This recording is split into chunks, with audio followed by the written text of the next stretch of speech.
Depuis le début de leur relation en février dernier, Dylan Thierry et Mnor sont époustouflants.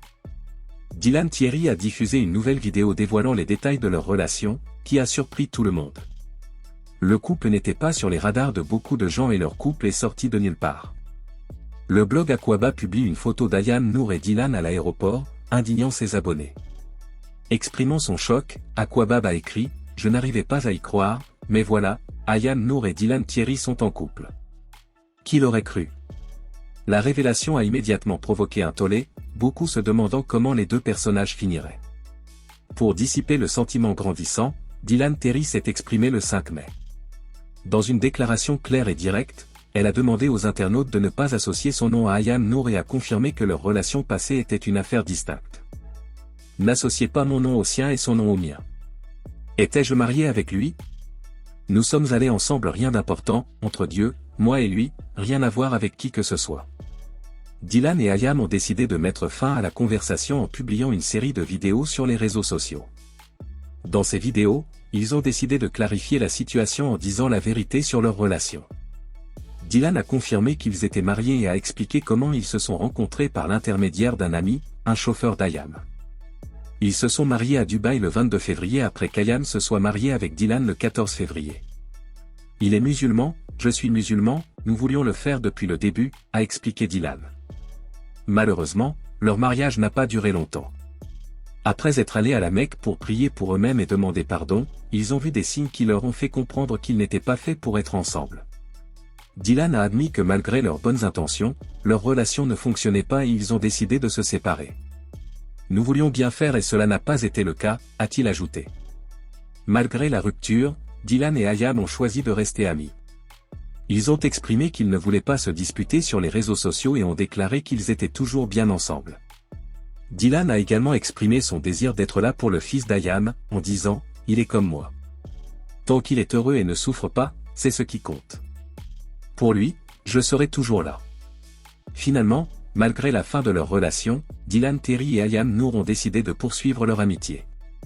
Leur décision de poursuivre leur relation, malgré les difficultés, montre leur maturité et leur respect. Ils ont choisi une séparation à l'amiable qui leur semblait être la meilleure solution pour eux. Mais malgré tout ça, Dylan Thierry balance encore et pour plus de détails on va écouter ses propos. Moi je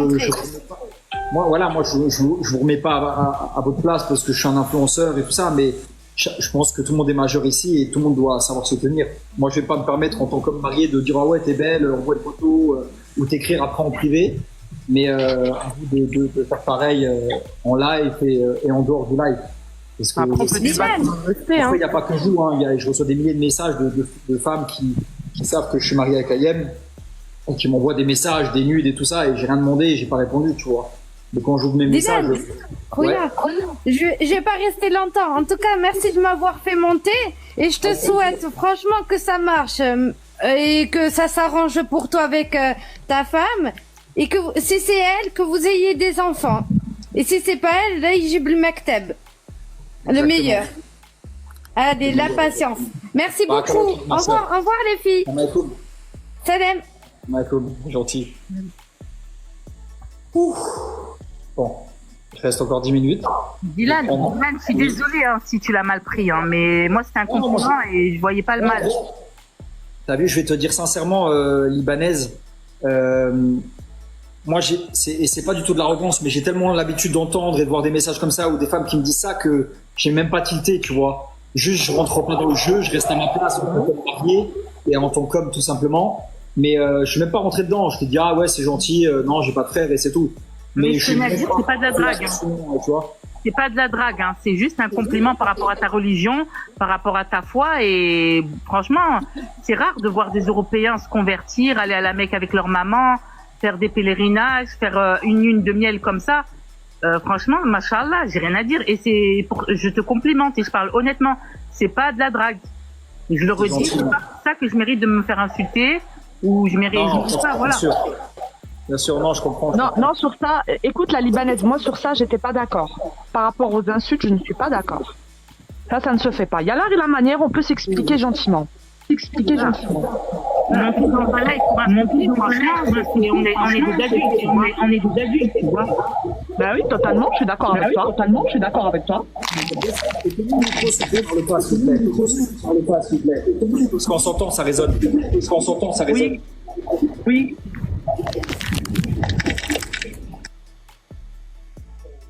Bonjour. Bonjour Antoine. Oui, bonjour. Moi, je voudrais simplement te dire que tu n'as pas besoin d'entendre ce que les autres pensent.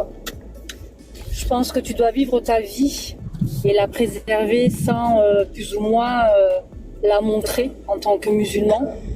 Et comme on dit, vivons cachés, vivons heureux. Donc les seules décisions, c'est à toi de les prendre. Et ce qui est important, subhanallah ta'ala, c'est que quand tu es musulman, tu n'as pas besoin de tout ça. Tu n'as pas besoin de ces discussions, tu n'as pas besoin de savoir le pourquoi du comment. La seule décision, c'est toi et ta femme. Le seul bonheur, c'est le vôtre. Parce que si tu emmènes d'autres personnes, parce que si tu récupères d'autres pensées, d'autres commentaires, c'est du n'importe quoi. Et toi, je veux dire, ta vie, c'est ta vie, tu vois. Moi, je suis musulmane. Hein. Je suis musulmane. Je vis à Monaco, d'accord. Et pourtant, je te suis de temps en temps parce que je te suis pas. En fait, je te suis pas particulièrement, mais je tombe des fois sur tes lives. Je te dis franchement, j'ai beaucoup pleuré quand je t'ai vu avec ta maman à la Mecque parce que moi j'ai perdu la mienne il y a 14 ans. Et elle avait que 64 ans et j'aurais aimé faire ce que tu as fait. Et t'as tout le mérite pour toi parce que tu n'es pas du tout de ce domaine-là et tu l'es devenu et meilleur que peut-être d'autres. Je suis pas dans le jugement, attention, parce qu'on n'a pas à être dans le jugement. Merci. Mais je pense que tu n'as pas besoin de tout ça, tu vois. Je pense que tout ce que tu vis avec ta maman, tout ce que tu vis avec ta femme, oui, bien sûr. Bien sûr. Tu peux couper ton micro ou Sabrina ou Sabrina Je crois que c'est Sabrina. Étoile. Non, c'est toi, Étoile. Tu peux couper ton micro. C'est toi, Étoile. Tu peux couper ton micro.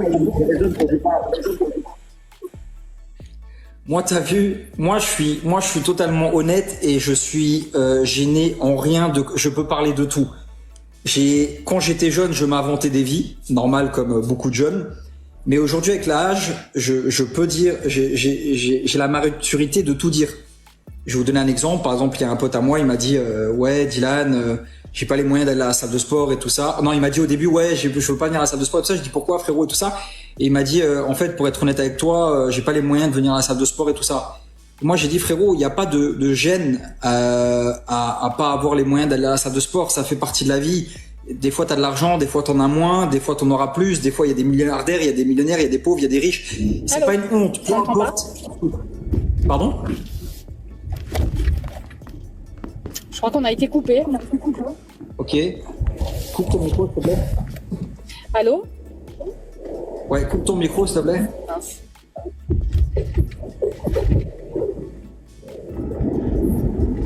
Ouais. Allô ? La phase descendre et remonter.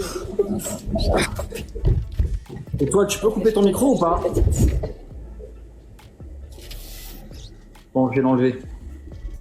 Bref, en gros, il n'y a pas de honte à dire quoi que ce soit. Moi, j'ai pas de honte. Je peux tout dire et c'est ce qu'on aimait bien avec Ayem, c'est que moi, je lui dis tout. C'est-à-dire que je lui ai pas vendu du rêve. Elle m'a pas. Enfin, moi, en tout cas, je lui ai pas vendu de rêve et je lui ai dit, moi, je suis comme ça. Il y a ci, il y a ça, il y a pas ça. C'est pas, je fais croire que, tu vois. Et là, elle me disait, ouais, pourquoi t'as pas besoin de faire des lives et tout ça, de parler, de raconter ta vie et tout ça. Moi, sincèrement, la raison pour laquelle je fais ce live-là ce soir, sachant qu'en plus, c'est même pas pour de l'oseille et tout ça, parce que je fais pas de match et tout ça, c'est simplement parce que on est dimanche soir, je m'ennuie, j'ai pas envie d'écrire à des meufs, j'ai pas envie d'écrire à des potes, j'ai pas envie d'aller dans des endroits haram et tout ça. J'ai ma communauté qui est là, j'ai la chance que Dieu m'a donné une communauté, j'ai envie d'échanger avec vous, parler de sujets que vous voulez, que ça soit ce sujet-là, parler d'islam, parler de la Palestine, de ce qui se passe dans le monde, de ma relation ou autre, tant que ça reste dans un cadre entre guillemets propre. Mais voilà pourquoi je fais ce live, c'est tout simplement parce que c'est dimanche soir, j'ai pas envie d'aller dans les endroits. En fait, j'ai envie de kiffer, mais j'ai pas non plus envie de faire du haram. Du coup, j'essaye de minimiser le truc et j'ai ma communauté, je change avec vous, tu vois. En fait, c'est pour ça que tu fais rien de mal, Dylan. C'est un live avec l'honneur, avec le respect. Voilà, c'est juste ça, en fait. C'est juste la raison, c'est la raison pour laquelle je fais des lives. Et j'aime échanger avec des gens qui me suivent depuis des années ou pas, avoir leur opinion de la vie. On en apprend de tout le monde. Tu vois, on a appris des choses ensemble ce soir. Et j'aime bien échanger avec des gens sur des débats qui sont intéressants. Après, malheureusement, il y a aussi certains cassos qui arrivent pas à s'exprimer, tu vois. Mais j'aime parler avec les gens. Genre, comme ça, quand c'est dans le respect, voir ce que t'en penses, tu vois, tout ça, quoi. En l'occurrence, vous êtes des femmes, je suis un homme, il y a plein de débats qu'on peut avoir et tout ça, tu vois. Mm-hmm. Donc, voilà pourquoi je fais des lives et j'aime échanger avec les gens qui me suivent ou qui ne me suivent pas, en vrai, peu importe.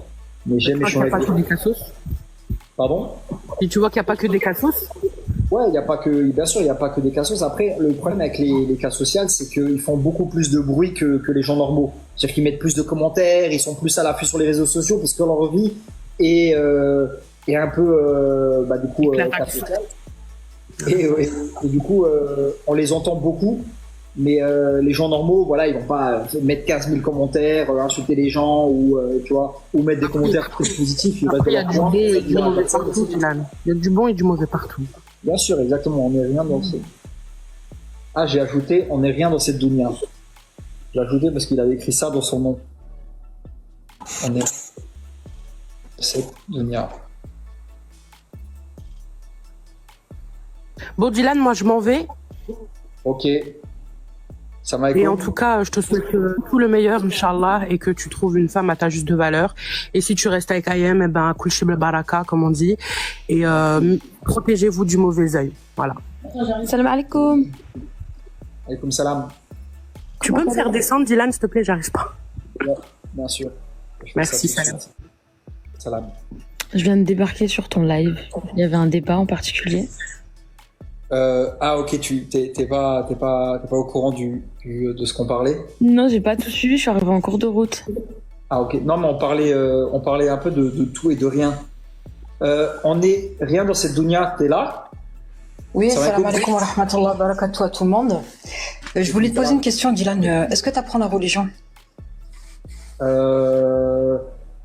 Bien sûr. Je pense qu'on en apprend tous les jours. Et est-ce que tu sais que l'homme, justement, normalement, la mixité en islam, c'est pas permis? Bien sûr. T'es en train de dire que je suis péché. Non, c'est pas ça que je suis en train de te dire. C'est que je te pose la question, est-ce que tu apprends? Parce qu'en principe, t'as vu, quand on apprend, après on met en pratique. C'est ça qui fait que, Yanni, tu montres que t'es sincère. C'est la pratique. Et là, c'est pour ça que je te pose la question, mon frère, parce que tu es marié, justement. Et est-ce que toi, par exemple, si Ayem, parce que c'est dimanche soir, je te pose la question comme ça, après c'est pas ma vie, ça me regarde pas, je vais redescendre tout de suite de toute façon. Ouais. Mais est-ce que toi tu apprécierais que ton épouse, c'est dimanche soir, elle s'ennuie, elle va faire un live et elle va faire monter que des hommes? Est-ce que tu apprécierais ça? Mon live, parce que c'est encore ma femme, mais si seulement tu savais, ok. Donc moi je suis très mignon, contrairement à... Voilà, je suis très mignon, je suis là parce que... Mais t'as raison, hein. En vrai, j'ai pas à communiquer avec toi parce que t'as raison. C'est moi qui fais... Là, je suis en train de faire des péchés, je sais, mais et c'est là où moi, je vais donner une excuse. C'est... Voilà, je suis pas dehors. Je pourrais être dehors, je pourrais être dans n'importe quel endroit. J'ai une communauté, je suis suivi par des millions de personnes. Et c'est vrai que j'aime échanger, j'aime parler. Là, j'échange avec toi. Mais t'as raison, ça veut dire qu'en fait, je suis en train de débattre sur un truc où t'as raison. Mais en vrai, tu peux pas dire ouais, est-ce que toi t'aimerais parce que tu sais pas ce qu'elle fait. Moi, en l'occurrence, je sais ce qu'elle fait. Pas dans ta vie ou dans la sienne. Moi, je te dis juste que par rapport à l'islam, vu que vous parlez d'islam, l'islam justement, c'est un apprentissage et c'est une application de ce que l'on sait. Et quand on sait qu'en islam, Allah Ta'ala, il nous a légiféré des choses et qu'ils nous ont interdit des autres choses, c'est qu'il y a un khir derrière. Tu vois, il y a un khir. Donc, c'est pour ça que des fois, tu vois, Shaitan, il vient comme ça tout doucement. On croit que c'est pas un mal en soi de parler avec des femmes qui sont pas. En fait, en gros, toi, tu penses que tu fais pas de mal et que tu prends pas de péché en parlant avec des femmes. Mais subhanallah, en fait, on en prend, même si on s'en rend pas compte, on en prend. Parce que ça, normalement, tu vois, c'est pas des choses qu'on doit faire. Après, bon, c'est peut-être ton métier, c'est peut-être toi, tu vois, t'as évolué dans ce milieu-là. Peut-être que c'est difficile pour toi tu vois, de pas être dans la, enfin, comment te dire, je sais pas comment t'expliquer ça, mais je sais pas comment trouver mes mots en fait, parce que il y a quelqu'un qui a dit, par contre, je suis l'avocate de personne, moi. Il y a quelqu'un qui a dit, je suis l'avocate de IM. Moi, je suis l'avocate de personne. Je dis juste une chose, après là je redescends tout de suite, c'est pas pour faire celle qui est, parce que moi je suis pas une casse sociale, moi je dis juste le haq, ça plaît, ça fait plaisir, moi je suis pas là pour plaire à la créature, je suis pas là pour caresser dans le sens du poil, parce que t'es célèbre ou pas, je vais te dire les choses quand même, parce que c'est ça, le haq, on doit dire les choses. C'est pas pour autant que je suis négrier, c'est pas pour autant que je te veux du mal, mais je te fais nasiha, mon frère. Normalement, même moi je prends péché à te dire, mais je préfère te dire, plutôt que te dire, c'est bien, mashallah. Oui, c'est bien, alhamdoulilah, tout le bien que tu as fait. De toute façon, Allah Azzawajal, c'est le seul qui sait les intentions des gens, si on était sincère dans nos intentions ou pas. Mais moi, la seule chose que je voulais te dire, c'était, subhanallah, de faire attention, tu vois, de pas ouvrir ces brèches-là. Parce que, tu vois, tout doucement, c'est comme ça qu'il fait le shaitan. C'est comme, par exemple, quelqu'un qui est dans la prière, il va pas lui enlever tout de suite sa prière. Il va y aller tout doucement, progressivement. Il va lui enlever telle ibadat, et tout doucement, il va le faire tomber. Tu vois? Donc c'est juste ça que je dis. Après, je veux du mal à personne. C'est juste, je vous conseille que normalement, en tant qu'homme ou femme mariée, on n'a pas à faire ça. On n'a pas parlé avec un homme, il n'a pas parlé avec une femme. Et avec des femmes en plus, et la femme pareil, elle a pas parlé avec des hommes. Après moi je suis pas dans ta vie, Dylan, moi ta femme, t'as vu, voilà, je la connais pas, je vous connais pas, je vous connais juste comme ça par les réseaux, mais c'est pas parce que je vous connais par les réseaux que je vais te caresser dans le sens du poil. Donc je suis désolée, peut-être tu vas pas apprécier ma façon de faire, mais moi je suis pas de ce genre de gens qui est impressionné par le statut. Et c'est pas pour autant que je t'envie de ta vie, hein. Au contraire, moi je cherche pas la dounia d'ici bas. D'ailleurs t'as bien vu ma kunya, si on n'est rien dans cette dounia. Tu vois ce que je veux te dire, mais je préfère être franche et véridique en te disant attention, ces portes qu'on ouvre comme ça, on croit que c'est rien et qu'on fait pas de péché, parce que tout à l'heure j'ai bien écouté, tu disais que je préfère ouvrir un live et tout. Dans ces cas-là, mon frère, moi le conseil que je te donne, c'est ton droit, tu peux ouvrir un live, mais dans ces cas-là, fais-le avec des frères et discute avec des frères, ce sera beaucoup mieux pour toi et il y aura moins de péché. Bon, je vous laisse. Salam alaikum. En espérant que j'ai blessé personne, mais je préfère dire la vérité. Je vais dire un truc. Les imams 2.0, là, il y en a marre, les imams 2.0. Personne n'est à l'abri d'un péché, personne n'est parfait. Et celui qui lance la première pierre, franchement, je ne suis pas un imam 2.0 comme tu dis, libanaise, mais dans la religion, je te dis juste une chose, si on doit blâmer le mal, hein, et on doit ordonner le bien. Donc si ça te fait pas plaisir, je me suis jamais proclamé imam. Dans la religion, moi maintenant je dis juste une chose. Sur les réseaux sociaux, je dis juste une chose de ce que j'ai constaté, parce que là en fait on croit que c'est pas un mal alors que c'en est un. Et en plus moi je prends des péchés, mais moi de toute façon je sais pour qui je le fais. Aussi, là. Moi, je sais pourquoi je le fais. Moi, je le fais pas pour monter, pour parler avec l'homme. Moi, c'est pour avoir que je fais ça, tu vois. Tu critiques et tu fais. Je critique pas. Je conseille, ma sœur. Donc, si vous croyez que c'est de la critique, ça vous appartient parce que vous montez. Déjà, attends, ma sœur, regarde, vous montez, vous êtes Dylan, ouais, c'est bien. Dylan, un personnage public. Oui, mais ça reste un personnage public, mais c'est pas pour autant parce que c'est un personnage public qu'on doit pas lui faire le conseil, subhanallah. Et qu'on ne doit pas lui dire que s'il veut monter, qu'il monte avec des frères. Non, mais je comprends pas. Je vous laisse. C'est pas Shimam 2.0 et de toute façon, ce que tu dis, moi, franchement, ça rentre dans une oreille, ça sort de l'autre. Parce que comme je t'ai dit, moi, je suis pas là pour plaire aux gens, je suis là pour plaire à Allah. Et je prends des péchés en parlant à Dylan, tu vois. Mais je le fais pour Allah et je redescends tout de suite. Moi, je suis pas là pour caresser Dylan dans le sens du poil. Je crois qu'il veut s'exprimer, tu peux l'écouter peut-être? Oui, vas-y. Est-ce que je peux parler ou pas?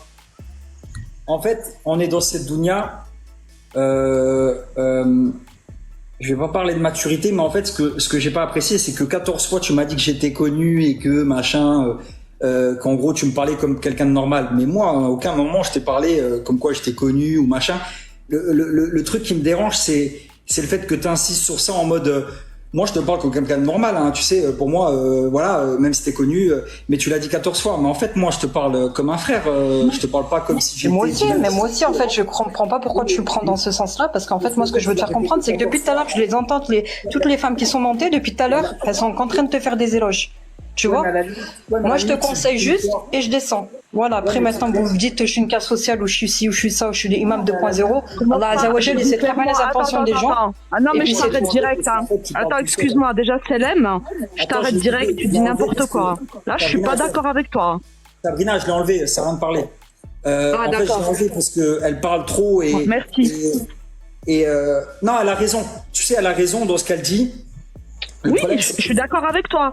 Mais après, elle n'a pas à apporter de jugement parce que, en fait, on essaye d'avoir une conversation, on essaye de parler, d'échanger, mais il y a rien. En fait, quand quelqu'un il parle, que ça soit vous ou moi, il faut que la personne elle termine de parler et après on parle. Sinon, moi, j'enlève. T'as vu, elle parlait, je l'ai enlevé. Parce qu'en fait, moi déjà, ce qui m'embête avec elle, c'est que elle parle de mon statut, mais moi, en fait, je parle avec elle normalement malheureusement, de femme à homme. Et le fait qu'elle me répète 15 000 fois, ouais, t'es connu, moi, je te parle comme si t'étais oui, mais ça, on est tous normal, on va tous aux toilettes pareil. Tu vois, il y a pas de.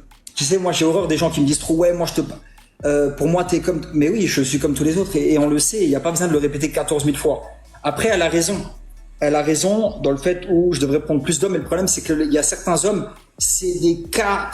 Samedi dernier, Dylan Terry et Ayem Nour ont décidé de révéler la véritable nature de leur relation à travers une série de 11 vidéos postées sur les réseaux sociaux. Les personnalités de télé-réalité ont décidé de prendre la parole pour faire la lumière sur les événements entourant leur relation. L'influenceur luxembourgeois Dylan Terry a été le premier à évoquer le sujet, affirmant que leur mariage avait été une décision très rapide. Il a indiqué que la rencontre avec Ayem Nour s'est déroulée dans des circonstances inhabituelles. Nous ne nous connaissions pas du tout, a-t-il expliqué. Elle est arrivée à Dubaï le jour de la Saint-Valentin, j'ai contacté ses parents et nous nous sommes mariés le 22 février. Cette révélation montre à quel point leur relation s'est développée rapidement après que Dylan et Ayem aient été aperçus bras dessus bras dessous à l'aéroport Findel de Luxembourg. Marche, développant davantage leur relation. Il est important de noter qu'ils ont fait leur première apparition publique ensemble en avril de l'année précédente. Leur apparition en couple a suscité l'intérêt et les spéculations parmi les médias et les fans. Extrait de leur mariage, qui a eu lieu le 22 février 2024, une semaine après leur première rencontre. Cette vidéo détaille le mariage du couple et met en lumière l'agitation de leurs fiançailles. Cependant, malgré cette rapidité, il est devenu évident que les choses ne se sont pas déroulées comme prévu. Après leur mariage, Dylan et Ayem embarquent pour un voyage à la Mecque, dans l'espoir de trouver des réponses et de se purifier. Nous sommes allés à la Mecque pour expier nos péchés, explique-t-il dans la vidéo. Il y avait des signes clairs que nous n'étions pas faits l'un pour l'autre. Ce voyage semble avoir été un tournant dans leur relation, et ils se séparent peu de temps après. Malgré la fin de leur mariage, Dylan et Ayem restent en bons termes et ont déclaré qu'ils aimeraient éviter toute confrontation publique. Nous ne souhaitons pas nous rencontrer face à face sur les réseaux sociaux, ont-ils souligné. Cette déclaration semble refléter leur désir de maintenir un certain degré d'harmonie même si l'union se dissout.